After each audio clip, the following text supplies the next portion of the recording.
Sejam bem-vindos todos e todas. Deixa eu só colocar aqui em silêncio os telemóveis para não tocar. É isso, sejam todos muito bem-vindos. É um prazer estar falando com vocês aqui hoje. Eu sou a Regiane Cunha, sou terapeuta, sou especialista no tratamento para pacientes depressivos e ansiosos, mas a gente faz esse quadro para poder ajudar você que está vivendo com depressão e ansiedade e que gostaria de aprender um caminho para viver sem depressão, sem ansiedade, sem precisar fazer os medicamentos. Então é com muito carinho que eu estou iniciando a live de hoje, trazendo aqui para vocês um tema bastante importante, porque eu recebo muito essas perguntas, né? Gi, então, por que a minha depressão e a minha ansiedade não passam? Né? Vocês já se perguntaram? Já tentei de tudo, Gi. Perguntas como essa. Já tentei de tudo e não adianta. Não adianta. Tudo que eu faço não dá certo. Parece que por mais que eu faça, a minha depressão e a minha ansiedade volta. O que está acontecendo comigo? Será que nada vai ser eficaz? Olha, eu consigo ficar um tempo bem, outro tempo eu não estou bem. Então, perguntas como essas a gente vai estar respondendo hoje, nessa live de hoje. Primeiro, eu quero agradecer a todos vocês que estão aqui, todas vocês que estão e que fazem parte do nosso grupo Transforma-te, esse grupo gratuito que eu fiz para estar ajudando vocês com conteúdos mais exclusivos, mais específicos para depressão e ansiedade. Então, essa é a primeira coisa que eu quero estar trazendo aqui. Obrigada, Solange, pela rosinha que você me deu. Muito obrigada. Então, é muito importante, para quem não está participando ainda e gostaria de estar participando, lembrando, o link está na biografia, tá bom? E amanhã nós temos um encontro, gente, amanhã vai ser um dia muito importante para mim e para vocês também, porque não vai ser só uma live como aqui vocês estão vendo todos os dias. Amanhã eu vou trazer vídeos explicativos, eu vou mostrar para vocês o que é preciso vocês fazerem, qual é o passo a passo, como que vocês conseguem viver sem depressão e sem ansiedade. Então, aonde que foca, o porquê que eu tenho depressão e ansiedade, o que aconteceu, como que o meu cérebro está afetado, por que isso reverbera no meu corpo, como eu entender o melhor caminho para mim, e aí eu vou dividir com vocês também a minha metodologia, eu vou dividir mesmo, vou falar tudo que eu faço para fazer com que um paciente tenha uma melhora no seu quadro tão significativa, tá bom? Então é importante para quem quiser ter acesso a esse conteúdo, amanhã tá lá para ver essa oportunidade de dividir com vocês. Eu faço isso só de vez em quando e dessa vez decidi fazer no dia, nas vésperas do Dia Mundial das Mulheres, né? Como uma prenda para vocês, tá? Então, vamos iniciar nossa live de hoje com esse foco, pensando na depressão e na ansiedade, por que não está saindo a depressão e a ansiedade, por que eu continuo com depressão e ansiedade no meu quadro clínico. Antes de começar, já vou fazer duas perguntas aqui importantes para mim. Quero que isso seja muito interativo, que eu estou dedicando o meu tempo para estar com vocês, vocês estão dedicando o vosso tempo para estar comigo. Eu quero que esse seja um tempo transformador, para cada dia vocês saírem daqui e falar assim, nossa, realmente aquilo fez muito sentido para mim. E para isso eu quero que seja interativo. Então, para a gente começar assim bem, eu vou perguntar de onde que você está me assistindo. É a primeira pergunta que eu quero fazer. Aonde que você está me assistindo nesse momento? Qual a cidade? E já começo também explicando algumas coisas que eu sei que as pessoas falam.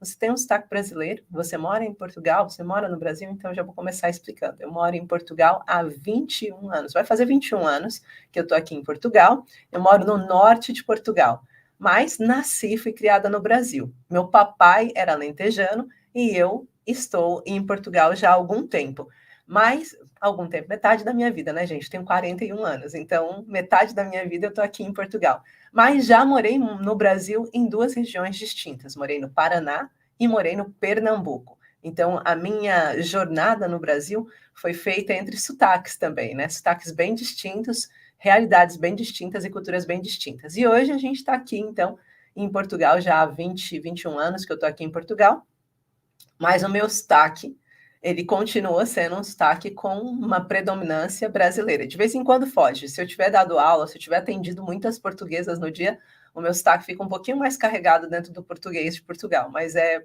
mais raro. Em dias que eu estou mais em contato com as pessoas do Brasil, fica mais brasileirinho o meu sotaque, tá bom? Então, dito isso, Penela está aqui com a gente, Madeira, Portugal, a Marta, também vi aqui Maceió, Alagoas, vi Portugal, algumas regiões de Portugal, Bragança Paulista, Brasil, Brasil, né? O Brasil da Solange, eu não sei exatamente de onde, a Maria da Graça de Fátima, Portugal, e aí, obrigado por terem dividido comigo, assim eu dividi com vocês, e a gente fez essa primeira troca. A segunda troca que a gente vai ter aqui, Recife.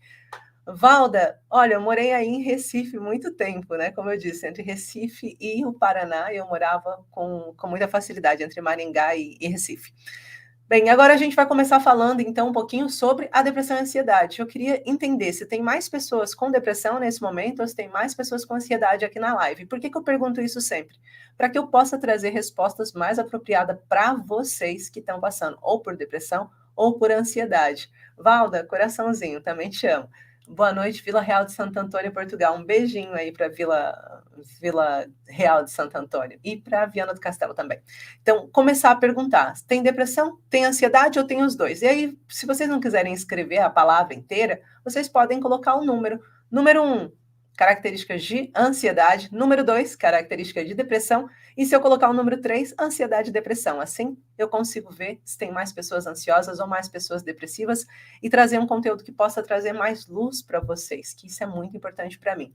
Tá trazendo mais luz para vocês, fazer com que vocês se aproximem cada vez mais de uma vida sem depressão e sem ansiedade. E eu quero mesmo trazer isso para vocês. 3, 3, 3, 3, 3, ok? Ok, 2. Então, nós temos mais aqui depressão e ansiedade, ou seja, dá para a gente falar mais de depressão e ansiedade. Gente, eu gosto muito de começar essa live sempre falando para vocês a importância da gente acreditar que é possível. Eu sou hoje a prova viva de que é possível viver sem depressão e sem ansiedade, mesmo passando por situações adversas, mesmo passando por processos de perda, mesmo passando por processos de situações mais difíceis, né? Às vezes a nossa vida nem sempre é simples e fácil para cada um de nós. Não quer dizer que a nossa batalha seja maior ou menor do que a do outro, mas é a nossa, né? E a gente tem que falar da nossa batalha. Então, conviver com a depressão e a ansiedade é muito difícil. Amanhã eu vou falar um pouquinho mais sobre o que significa por trás da ansiedade e da depressão, o porquê que eu acabo tendo. Mas eu sei que a batalha é muito difícil e às vezes a gente perde um pouquinho a esperança. A gente pensa, pô, não vai ter cura. Eu não consigo. Eu já tentei de tudo e eu tô aqui nesse momento no meu caos mental. Eu já não consigo mais. E eu passei por isso também. Eu já não acreditava mais. Eu cheguei numa época que eu não acreditava mais que era possível mesmo. Eu tinha crises de ansiedade. No início era um aqui, outro ali, um desmaio de vez em quando, uma sensação de dor no estômago de vez em quando. Mas quando começou a ser sempre, aquilo passou a fazer parte da minha vida, de uma rotina tão grande, tão devastadora. Era tão. Era, era vergonhoso. Eu não sei se vocês sentem aí. Alguém se identifica com isso? Com esse sentimento de vergonha? Eu tenho vergonha de ter crise de ansiedade? Eu tenho vergonha de estar com depressão? Alguém se sente assim? Porque eu me sentia, viu, gente?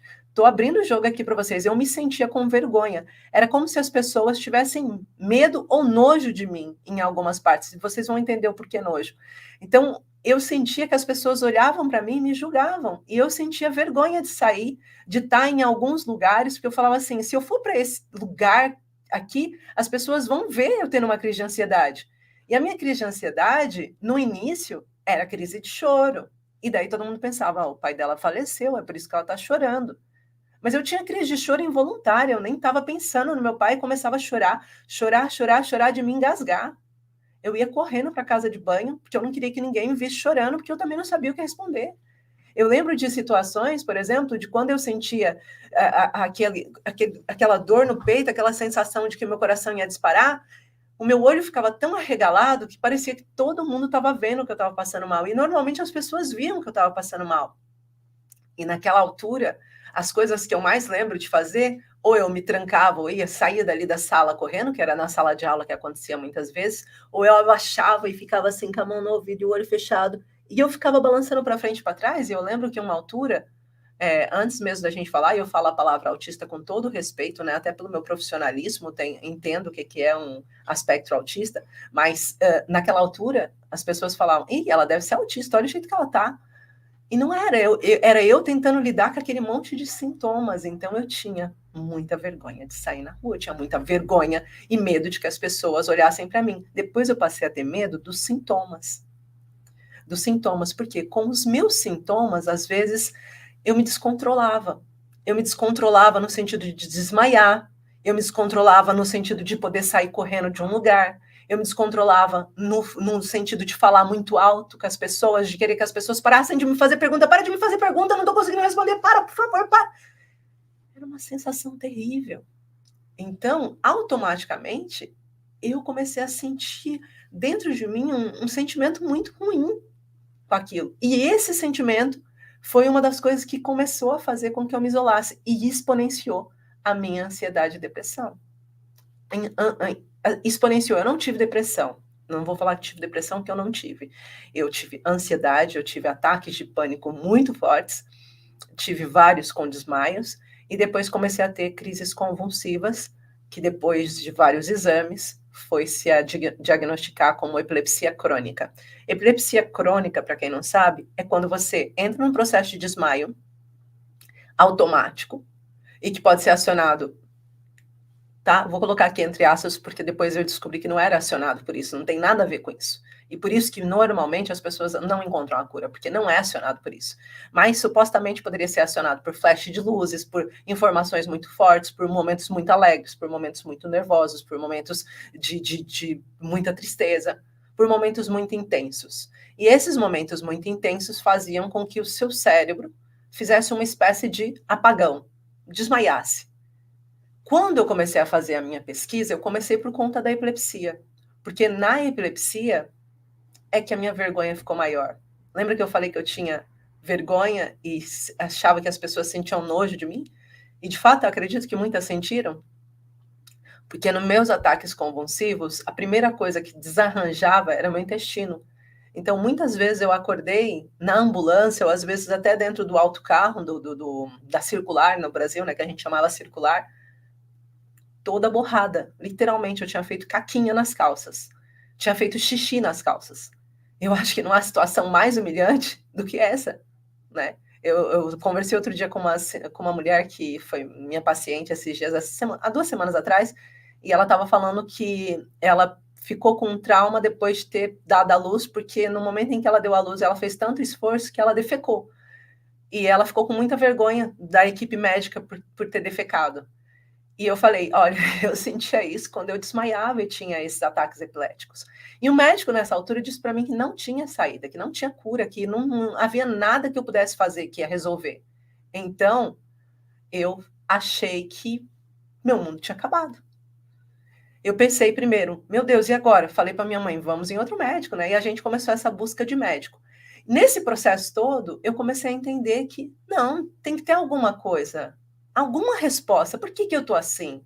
Eu não nasci assim, então por que eu tô assim? O que aconteceu na minha história de vida para ter mudado a minha forma de estar? Para ter mudado a minha forma de reagir? Teve algum, sei lá, cromossomo que parou ou se multiplicou, que parou de fazer parte da minha cadeia, que gerou uma deformação genética e que está impactando na minha vida? O que aconteceu? Eu comecei a questionar, mas questionar muito. E eu falei, fui no outro médico disse, olha, Regiane, os seus níveis, né, quando você faz o encefalograma, que coloca aquelas coisinhas na tua cabeça, aquele monte de massinha, e depois fiz também o cardiograma, eletrocardiograma, estão muito acima da média.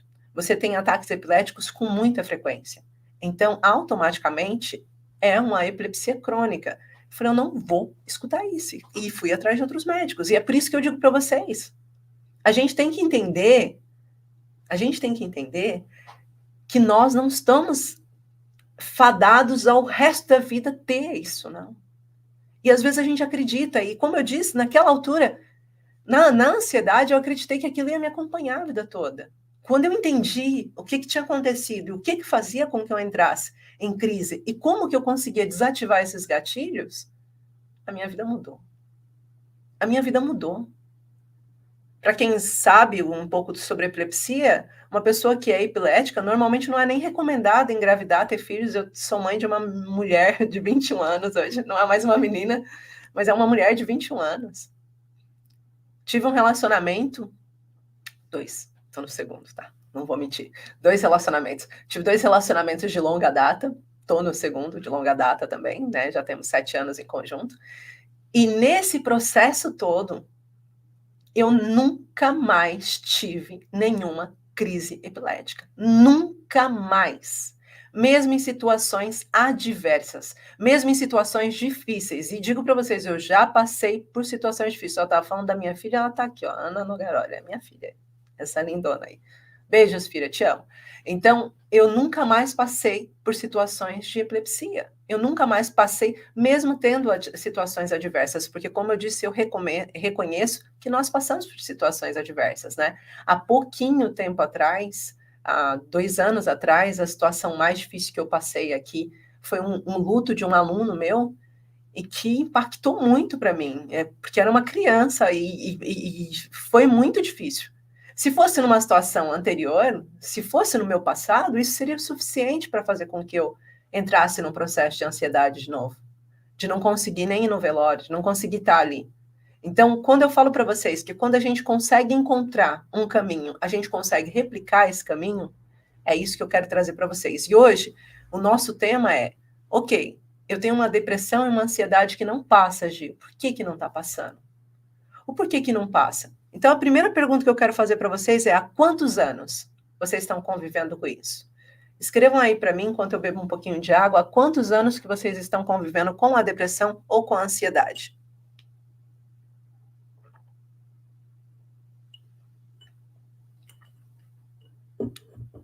Mais de 20 anos, a Cici, obrigado pelo comentário. Neste momento, a fazer o desmame da medicação psiquiatra. Parabéns, Tita.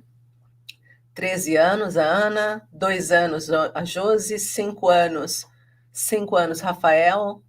18 anos de ansiedade. 38 anos, a Carla. Mais de 20, a Bárbara. 1 ano com ansiedade. 13 anos, a Silvânia. Ok, ansiedade, 10 anos. Ok, 5 anos, Marisa. 3 anos, Givoneide. Isso para a gente entender que, quando a gente olha para o tempo em que a gente está, e a gente pensa em tudo que a gente já tentou fazer para passar, a gente começa a acreditar que não vai ter saída, que não há cura, que a gente vai ter que aprender a conviver. Tem alguns médicos, inclusive, que falam: isso é igual diabetes. Uma vez que tem que medicar para o resto da vida. E a gente acata, a gente acredita, a gente pensa: é isso, é isso. Bem, já vou aqui entender, né? Já vou entender aqui nas minhas contas que todos os meses eu vou receber, e desse valor que eu vou receber, 10% vai para minha medicação psiquiatra e psicólogo. Quiçá, né?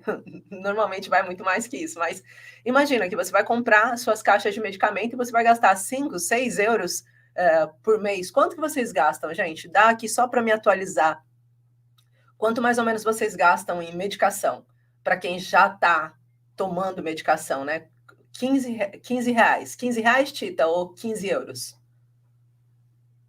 Vão colocando aí. Ou seja, se a gente for pensar 100, a Dorilda, 100, a Tita 15 euros, a Dorilda 100, não sei se é 100 reais ou 100 euros, mas 100 já é um número bastante expressivo, porque daí se a gente for pensar num atendimento com psicólogo, num atendimento com um psiquiatra, né? Ah, ok, a Josi toma, mas pega pelo SUS, tem esse apoio do governo, a sorte tem alguns medicamentos que são comparticipados e que são ali, 130 a 140 reais, mais de 20 euros. Então a gente pensa assim, se eu vou ter que conviver para o resto da vida, se eu pensar em 20 euros todos os meses, se eu pensar em 140 reais todos os meses ao longo da minha vida, é muito dinheiro. Às vezes a gente não olha e pensa assim para a pessoa que fuma tabaco, né? A gente olha para a pessoa que fuma cigarro e pensa assim: bem, essa pessoa está colocando no fim de um ano um salário mínimo no lixo. Por quê? Porque está usando para um cigarro. Agora, imagina quando você tem que usar para esse valor para a medicação. E você sabe que a medicação sozinha não vai te trazer resultados. Então, você vai ter que auxiliar com uma psicoterapia, com um terapeuta, com um trabalho com um psicólogo, quiçá com idas e vindas no psiquiatra. Então, você vai ter que conciliar. Então, esse lugar faz com que a gente sinta medo, faz com que a gente comece a falar: não, não é essa a realidade que eu quero para mim. Não é isso que eu quero para mim. Eu não posso, eu quero mais que isso da minha vida. Eu tenho que fazer alguma coisa. E é sobre isso que eu quero fazer vocês pensarem hoje, porque no início a gente não faz essas contas. No início a gente pensa: não, tá tudo bem. Mas quando a gente vê, se passaram, quando vocês começaram lá atrás, aqui ó, tem pessoas com 38 anos, convivendo 20 anos, 5 anos, quando nós começamos lá atrás, com os primeiros sintomas, quem dera tivesse alguém que tivesse nos ajudado naquela altura a sair.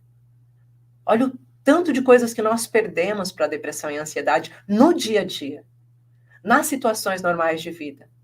Então, automaticamente, se eu estou perdendo coisas para depressão e ansiedade, quanto mais tempo passa, mais eu me sinto perdendo, mais eu perdo coisas que são importantes.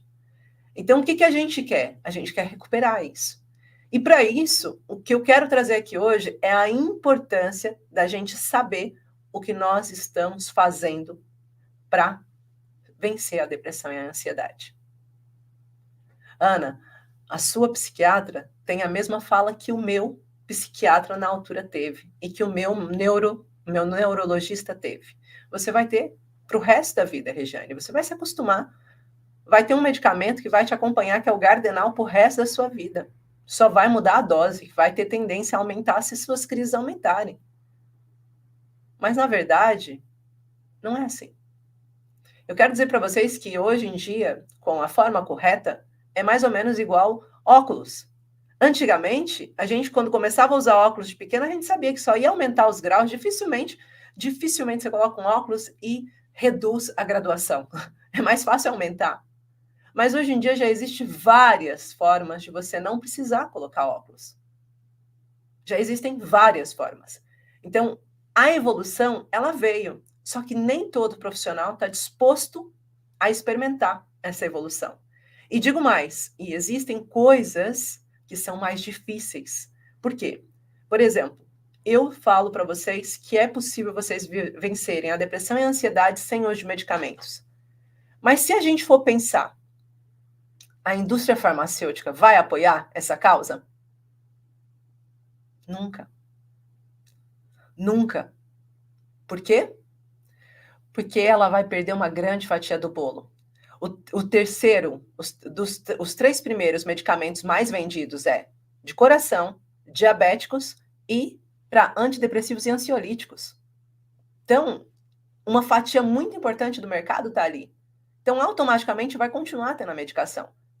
Até pouco tempo atrás, a Joana Moncrieff fez uma reportagem enorme, linda, falando sobre o engano e o perigo da indústria farmacêutica. Eu mandei, inclusive, para vocês pelo e-mail. Eu mandei essa informação por e-mail para vocês. Por quê? Porque aqui na live, às vezes derruba a live, às vezes você coloca um conteúdo na internet e eles tiram do ar, porque não querem que você saiba disso. Mas há um caminho. E esse caminho passa por eu entender que tudo funciona num passo a passo. E num passo a passo em que eu respeite. Isso eu vou dividir direitinho amanhã com vocês. Mas, de qualquer forma, a forma que eu quero que vocês entendam isso é o meu organismo até hoje estava normal. Lembra que eu dei o exemplo para vocês? Até hoje, antes de eu ter depressão e ansiedade, estava tudo bem. Alguma coisa aconteceu que fez com que tudo mudasse. Então, o que foi essa coisa que fez com que tudo mudasse? Por que o meu corpo começou a reagir de uma forma diferente? Por que eu comecei a ter situações em que eu reajo de uma forma diferente? Aqui é o nosso primeiro ponto. Foi exatamente esse ponto que eu procurei na minha história. Eu falei, o que aconteceu? Quando foi que eu comecei a ter essas crises de ansiedade? Por quê? Em quais ambientes? Eu fiz essa live com vocês na segunda-feira. Vocês podem assistir. Em quais ambientes? Quais são as situações que fazem com que eu chegue nessa situação? E aí, com essas perguntas, começou a se abrir um processo para mim na minha cabeça assim, calma, a gente vai ter que achar um caminho. E foi assim que começou a fazer essa conexão fazer sentido para mim. Como? Vamos entender então. Se eu tomo a medicação e passo e realmente saio da depressão e da ansiedade, ou no meu caso até da epilepsia, por que tantas pessoas continuam tomando e não saem? Por que não tem uma melhora significativa? Aí aqui o Rafael disse até uma frase. Por quê? Porque é um remediar. É só simplesmente para fazer com que aquilo atue naquele momento. Mas quando o nível desce, o que acontece? A gente dá de cara com a nossa realidade. E aí a gente tem que tomar de novo. E se aquela realidade for dura naquele dia, sabe o que vai acontecer? A gente vai ter que usar um SOS. Por quê? Porque a gente não consegue lidar com a realidade. Porque nós não aprendemos a lidar com a realidade. Porque não há medicamento para sentimento e emoção. Então, automaticamente, a gente está ali, ó. Tomei um medicamento ontem à noite, dormi, acordei, tá tudo bem. Aí, de repente, de manhã, eu mandei uma mensagem. Benção, mãe. Minha mãe não respondeu. Na cabeça do ansioso, eu vou olhar para o telemóvel e vou fazer. Por que ela não respondeu? Ela visualizou? O que está acontecendo? Será que está acontecendo alguma coisa com a minha mãe? Deixa eu ligar. Aí liga. A mãe não atendeu. Eu falo, meu Deus, não é normal minha mãe não atender. Será que está acontecendo alguma coisa? Deixa eu falar com a minha irmã. Alguma coisa está acontecendo.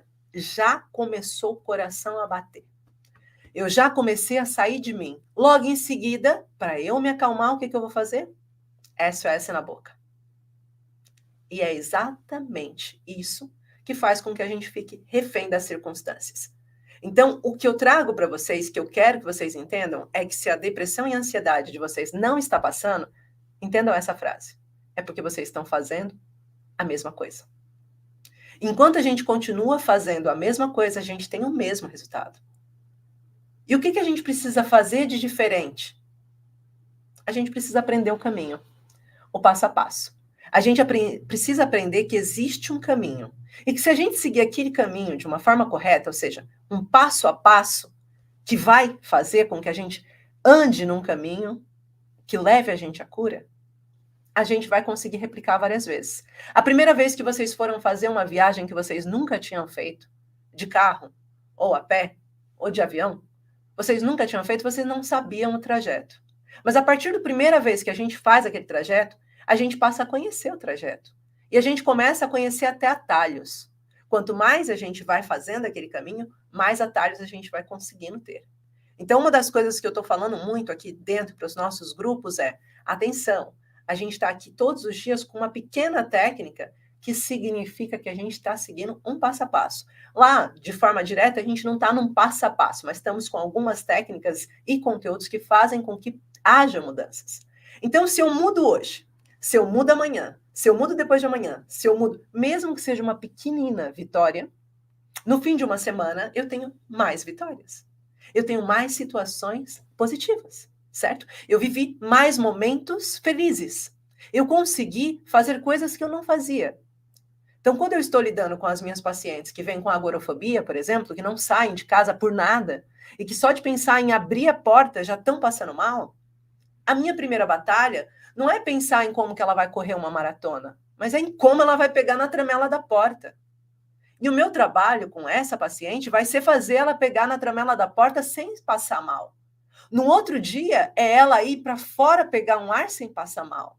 No outro dia, é ela dar uma caminhada no jardim sem passar mal. Agora, se eu pedir para aquela paciente que tem agorafobia, para ela, naquele primeiro dia, abre a porta da sua casa, vai lá fora, conversa com os vizinhos, ela vai achar que é possível para ela? Nunca. Ela não vai. Ela não vai fazer, porque vai estar distante demais da realidade dela. Então, o que nós precisamos fazer? Aproximar da nossa realidade, aquilo que nós desejamos fazer. E como que nós aproximamos da nossa realidade? Quando a gente sabe qual é a nossa realidade. Então, se a depressão e a ansiedade de vocês começou com o emocional, qualquer tipo de profissional que vocês vão procurar que não esteja olhando para o emocional, para os traumas emocionais, vai fazer vocês patinarem na lama. E eu posso dizer isso e afirmar, vai fazer vocês patinarem na lama. O que isso significa? Você vai ser atendida por um profissional que vai perguntar assim, então, vamos perguntar aqui, por exemplo, para Araújo. Olá, Araújo. Então, como você está? Como que você está se sentindo hoje? Como que está? A Araújo vai dizer assim, hoje eu não estou me sentindo muito bem, estou com uma dor no estômago, estou me sentindo mais ansiosa, sabe, nesses últimos dias. Ela fala, mas o que aconteceu para você estar ansiosa? Não sei se é em casa, não sei se é porque eu não estou trabalhando ultimamente, eu estou se sentindo mal. Mas o que está difícil para você? Se eu for com essa abordagem para minha paciente, eu não vou chegar na raiz do problema. Porque essa paciente, ela não tem mais consciência de onde começou o problema dela. Porque já vai há muito tempo. E às vezes não vai há tanto muito tempo, mas se vocês estão me falando de uma depressão que vai há 20, 30 anos, já vai há muito tempo. Lembra que eu falei, o que fez você mudar? Então, a procura que eu vou precisar fazer é uma procura dessa paciente que mexa a nível subconsciente. E eu aprendi um caminho para fazer com que eu consiga entender o que aconteceu subconsciente. Mesmo que ela não lembre qual foi o trauma, eu consigo descobrir qual foi o trauma que ela viveu, qual foi a situação e como ela se sentiu perante aquela situação e quais os estados emocionais que foram envolvidos ali. E aí, a partir disso, eu vou resolver esse emocional de como ela está se sentindo e de como ela se sentiu durante a jornada dela. Porque não se trata só da última gota no copo. O que faz transbordar não é a última gota, mas todas as gotas que estão dentro. Então, um profissional, quando vai olhar, ele tem que olhar para isso. Por isso que eu falo, não adianta só ser medicamento. Não adianta ser só conversa. Você sai, e eu vou dizer, tem psicólogos e psicólogos. Tem psicólogos que realmente vão ali e estão dispostos a cavar e a entender o que está se passando. Mas você pega um paciente, e daí você passa ali o tempo da consulta conversando, esse paciente sai dali com uma sensação de leveza, sai. Mas é muito temporária, gente. É muito temporário. Ele vai virar a porta, vai sair, vai dar de cara com a realidade dele de novo. Você acha que ele vai lembrar tudo que aquela psicóloga falou para ele? Ou tudo que aquela terapeuta ou psiquiatra, independente, tudo que aquele profissional falou para ele? Ele não vai lembrar. Ele não vai lembrar. Por isso, uma das coisas que eu entendi é que a gente precisa diminuir esse espaço entre uma consulta e outra consulta, um espaço entre um tratamento, uma coisa que seja mais próxima. Porque a insegurança está no meu dia a dia, no dia a dia do paciente. Está no momento em que o paciente acorda, até o momento em que ele vai dormir. Só que às vezes vocês não conseguem saber o que fazer nesse período. O que eu faço? Hoje eu estou me sentindo mais ansiosa. O que está acontecendo? Vocês não sabem por que vocês estão mais ansiosos. Então, todo o meu trabalho com as minhas alunas é fazer com que elas entendam o que está acontecendo, o que está fazendo com que elas se sintam ansiosas. A entender mesmo, e eu não estou falando de autoconhecimento, eu estou falando realmente de entender o porquê que o meu cérebro está me colocando em crise. De entender o que eu preciso fazer para sair da crise. E aí, de forma simples, e isso eu vou explicar muito amanhã, a gente tem que entender, quando fica por nada, Josi, não é por nada. Você não sabe ainda identificar quais são as âncoras de imagens que ativaram, mas existiu uma que te ativou. É isso que a gente precisa entender. Amanhã vai ficar claro. Amanhã até vou dar um exemplo de um caso, eu sempre falo, o meu tratamento ele serve para o caso 1 e para o caso 2. O caso 1 é quando eu sei o que aconteceu. No meu caso, eu sabia o que aconteceu. No meu caso, no meu tratamento, quando eu precisei me tratar, eu sabia o que tinha acontecido. E como eu sabia? Meu pai tinha falecido e depois dali tudo degringolou. Então eu sabia. Mas e quando não sabe? Que foi uma das coisas aqui que a Josi perguntou. E quando você não sabe, o que faz você entrar em crise? Aí entra a técnica. Aí entra a prática. Aí entra o conhecimento. E foi assim, por exemplo, no caso da minha filha. Não sei se ela está aí ainda, mas no caso da minha filha, ela não sabia o que fazia ela entrar em crise de ansiedade. Ela não sabia identificar o porquê que tinha acontecido. E teve dezenas de pacientes passou assim. A Geni era uma dessas também. Não fazia a menor ideia. Eu acho que não aconteceu nada. Eu achava tão lindinha a forma que ela falou. Nada assim especial. Eu fiquei muito nervosa. Não sabia identificar o que tinha acontecido. Aí entra a técnica, porque daí a gente consegue entender, datar e falar, nessa data, vamos tentar entender. O que aconteceu nessa data? Como você se sentiu nessa data? Quais são as vezes? Tá bom, mas também tem outras formas. Quais foram as vezes que você se sentiu exatamente assim? Quais são os sentimentos? Eu fiz isso no grupo. Eu partilhei esse conhecimento que eu levei anos para desenvolver e chegar nesse resultado que faça com que tenha resultado na sua vida, no seu dia a dia, eu partilhei gratuitamente no grupo Transforma-te, anteontem. Inclusive, teve lá pessoas que estavam tendo uma crise só de ter que fazer o exercício. Por quê? Porque estavam tocando em feridas abertas, e quando a gente toca em feridas abertas é delicado, né? Mas, o que eu quero dizer? Olhar e pensar, quantas vezes eu estou me sentindo assim? Não é a primeira vez. Desde quando que eu me sinto assim? O que tem acontecido comigo? Então, o que eu quero trazer para vocês é realmente qual é o caminho que pode fazer com que a sua história mude. Eu não quero que vocês que estão aqui, ainda mandei esse áudio agora há pouco lá na comunidade para essas alunas do Transforma-te. Se você não está participando, vão lá.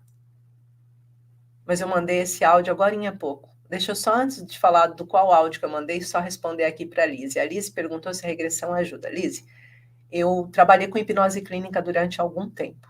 Eu deixei de fazer hipnose clínica porque a hipnose clínica, ela tem uma coisa. A hipnose clínica, a regressão, a hipnoterapia, ela tem uma coisa. Você acessa o evento único que pode ter trazido dor para o paciente, mas é a partir da memória consciente dele. Ele que vai revisitar a memória, aquela memória consciente. Mas a memória consciente, a maior parte das vezes, não é o que está te gerando dor. Gera dor consciente para você, mas a maior parte da depressão e ansiedade está na memória subconsciente, nas âncoras de imagens que você guardou e você nem lembra que tem. Por isso que a maior parte de nós, quando temos uma crise de ansiedade, não conseguimos entender o porquê que entramos em crise de ansiedade. Entendeu? Então, na minha evolução, existem técnicas que eu uso e que eu sei, essas trazem mais resultados para os meus pacientes. Essas fazem ter mais segurança para os meus pacientes. Essa eu posso usar com um bebê, sem precisar que ele volte. Essa eu posso usar com uma senhora sênior que já não tem a capacidade 100% dela. Essa eu posso usar com quem compreende o que eu falo e com quem não compreende. Entende? Então, isso é a coisa mais importante para a gente pensar. Tá? Agora, voltando, eu estava falando que eu partilhei um áudio, eu quero muito terminar essa live hoje falando sobre isso.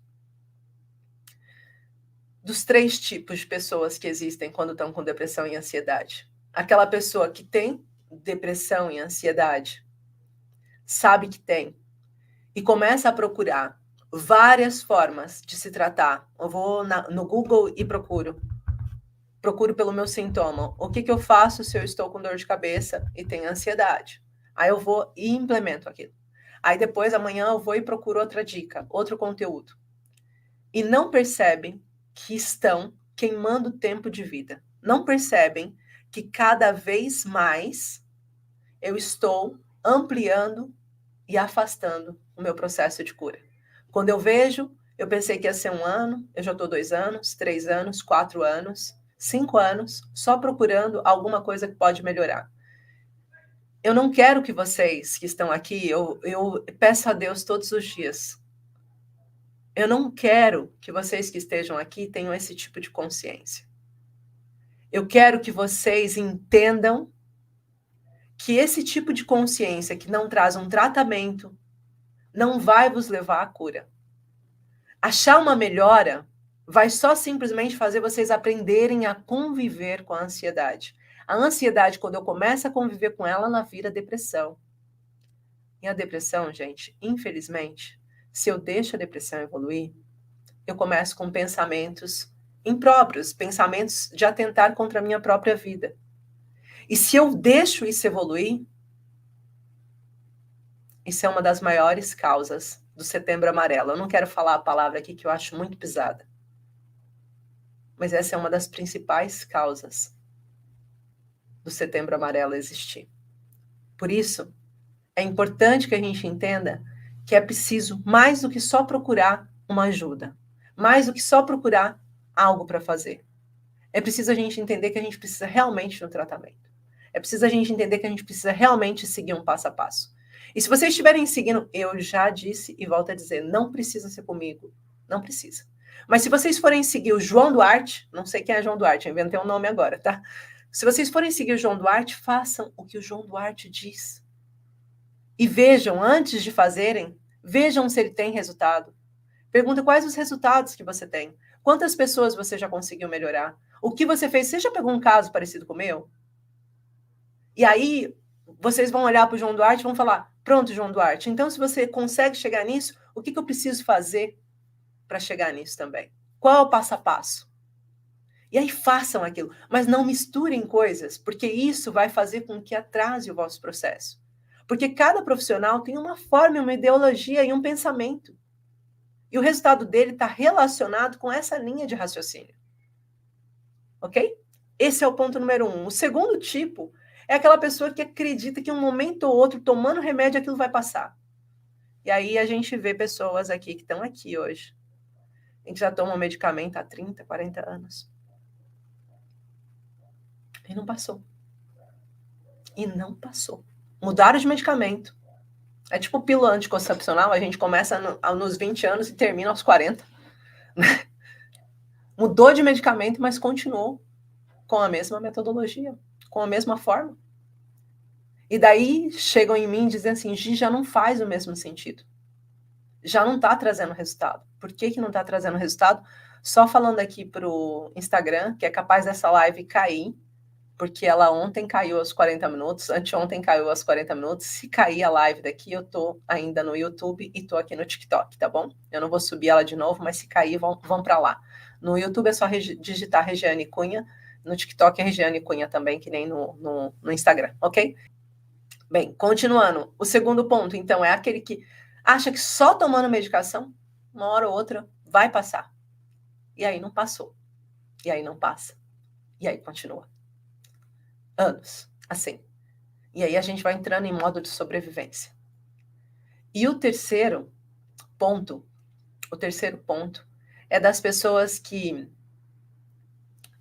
entendem que tem depressão e que tem ansiedade, que estão dispostas a fazer um caminho, mas essas pessoas sabem que elas precisam entender o que está acontecendo e entender como fazer. Porque sozinhas, às vezes a gente não consegue, gente. A maior parte de nós, nem eu, entende? A maior parte de nós não consegue sozinha. O que eu quero dizer com isso? É que é muito mais simples quando a gente encontra um passo a passo. Quando eu falo nem eu, porque eu tive que buscar conhecimento para conseguir colocar em prática. Então, é necessário a gente entender que sozinho é mais difícil. É que nem um personal trainer. Às vezes a gente vai, se a gente não tem alguém que vai mostrar como que faz os exercícios, a gente desiste, porque a gente não está vendo resultado, a gente não está fazendo direito, a gente, sabe, se perde ali, vai tentar tirar uma dúvida daquela pessoa que fica dentro do ginásio, que não faz nada, né? Passou, aí você, tá bom. Aí você vai, faz errado de novo, continua. Então é importante a gente ter alguém para dar a mão, é importante a gente saber que não estamos sozinhos e é importante ter principalmente alguém para guiar e para dizer, não, isso é agora e a gente vai fazer isso, tá?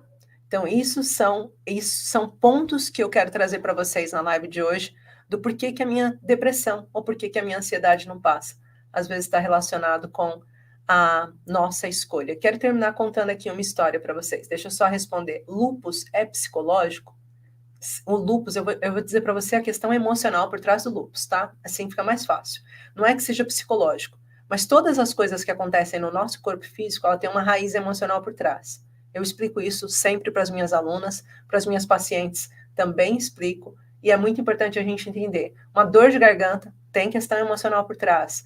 O nosso corpo, ele vai refletir aquilo que está acontecendo lá dentro. Os nossos tecidos, por exemplo, tudo que é problema de pele, tudo que é questão de pele relacionada à ansiedade ou depressão, ou até mesmo que seja relacionada à pele, ele faz parte de um tecido embriológico, né? São os folhetos embriológicos, tá? Mas aqui eu não quero complicar nem trazer palavras caras para vocês. O importante é vocês entenderem. Então, se eu tenho uma questão emocional por trás, o lúpus, é um processo de eu querer apagar, me esconder. Eu preciso me esconder, eu tenho vergonha, eu não quero ser visível. Eu posso estar com vergonha de algo que aconteceu, e normalmente é de algo que aconteceu, ou eu estou querendo apagar algo que aconteceu, apagar aquilo que aconteceu comigo, tá? Então, por exemplo, ao contrário do melasma, que é uma mancha que sai no nosso corpo por vergonha, e normalmente sai na região em que a gente fica com mais vergonha daquela situação, o lúpus, ele é um processo de tentar esconder e apagar aquilo que aconteceu. Então, sempre que a gente vai pensar no caráter emocional que está por trás dessas questões, por que a ansiedade para uma pessoa é assim, por que a ansiedade para outra pessoa é diferente, a gente está falando de olhar as questões emocionais. Isso é uma coisa que eu ensino muito dentro do meu curso, do meu método Origens, que é para entender a origem da depressão e da ansiedade e como viver sem ela. Dentro disso, eu falo muito para as pessoas, para os meus alunos, o que é emocionalmente que está acontecendo por trás de você. Por que você está passando por isso? Né? Às vezes elas mandam mensagem, tem aqui alunas minhas que podem dizer que é verdade. Às vezes elas mandam mensagem antes para mim do que para o médico. Dizem, Gi, tô assim, o que está acontecendo? Gi, olha, vê, que está acontecendo comigo? O que será isso? Fiquei afônica, né? Estou com dor de cabeça. Então, a gente tem muita troca, né, em relação a isso. Mas pronto, é sobre isso que eu queria falar. Então, se a sua ansiedade e depressão não está passando, é provável que você esteja passando por um processo de fazer sempre a mesma coisa e querer resultados diferentes. Para hoje. Respira fundo. Olha, entenda quanto tempo mais você está querendo lidar com a depressão e a ansiedade na sua história. Determine. E como eu disse, não precisa ser comigo, mas encontre um caminho, um tratamento. E agora, só para fechar essa live, eu quero falar para vocês, terminar falando da importância do passo a passo. A importância de você dar o próximo passo. E eu vou dividir com vocês a história de uma pessoa chamada Guilherme, que era um piloto, que morava perto dos Andes, da Cordilheira dos Andes. E o Guilherme, ele gostava de, no fim de semana, ele tinha um monomotor e sair para andar com o seu monomotor em cima das grandes e enormes Cordilheira dos Andes, né? Cheio de neve. E numa altura de neve muito forte, ele foi dar uma volta, como todo domingo de manhã ele fazia. E como a mulher dele estava dormindo, ele passou e não avisou a mulher dele que ele estava dormindo. E quando ele estava andando com o monomotor, ele sentiu que o monomotor estava apresentando sons de problemas. E ele começou a escutar aqueles sons de problema e ele pensou, meu Deus, está acontecendo alguma coisa. Vai dar pane no motor. Ele tentou encontrar o lugar mais propício para pousar, mas não foi a tempo. O monomotor caiu, ele se estraçalhou inteiro. E passado algum tempo, ele lembra de ter acordado dentro do monomotor, isso é uma história real, tá bom? Ele lembra de ter acordado e sentido que o corpo dele estava todo desintegrado e partido, mas que ele estava vivo. E por breves momentos, ele olhou assim para o corpo e falou, meu Deus, eu não vou conseguir ficar muito tempo aqui vivo. Mas ele lembrou que a aeronave que ele estava, o monomotor, podia explodir. Então ele saiu se arrastando para que não explodisse com ele lá dentro. Ele saiu se arrastando e foi para a neve. Estava muita neve. E aí ele começou a olhar para o corpo dele e ele falou assim, olha bem, do jeito que eu tô, não vai ter saída. Eu não tenho como sair daqui com vida. De fato, agora é morrer.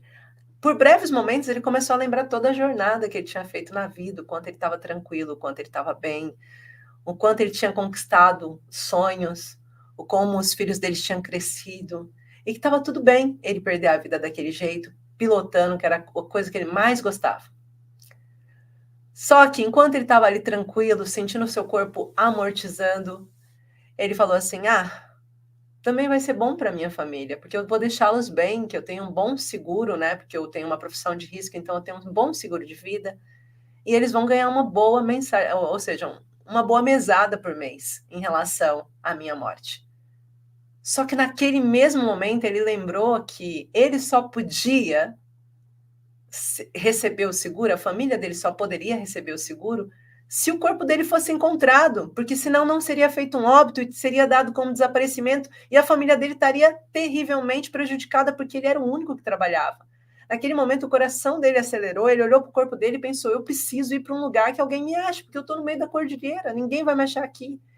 E ele olhando à volta com muito esforço, ele viu que o povoado mais perto estava a 3, 4 quilômetros de distância. E ele pensou, como que eu vou conseguir? Como que eu vou conseguir? E aí, naquele momento, o que ele faz? Ele começa a se arrastar e diz, eu preciso ficar num lugar visível. E começa a sair. E ele vai andando, arrastando, e ele fala, não, eu preciso andar, porque eu não vou aguentar muito tempo. Então ele levanta e ele consegue caminhar cerca de 2 horas. Mas depois disso ele começa a ficar muito cansado, e ele vê que ainda tem um bom pedaço pela frente. E ele fala, não estou conseguindo mais manter as minhas pernas, mesmo partidas, uma arrastando e a outra de pé, saltando passo a passo. Meu Deus, o que eu faço? E foi no momento que ele fechou os olhos e, inspirando fundo, ele disse, eu só preciso dar mais um passo. E aí ele deu o passo. E aí ele inspirou fundo e disse, eu só preciso dar mais um passo. E deu outro passo. E ele começou a dar, a cada vez que ele dava um passo, ele sentia a dor, respirava fundo e repetia para ele esse próprio mantra. Eu só preciso do próximo passo. E foi dando um passo de cada vez, sem nem conseguir raciocinar, porque ele só estava preocupado com o próximo passo, que ele chegou num lugar que ele já avistou um vulto de uma pessoa e ele falou, pronto, agora eu já posso morrer.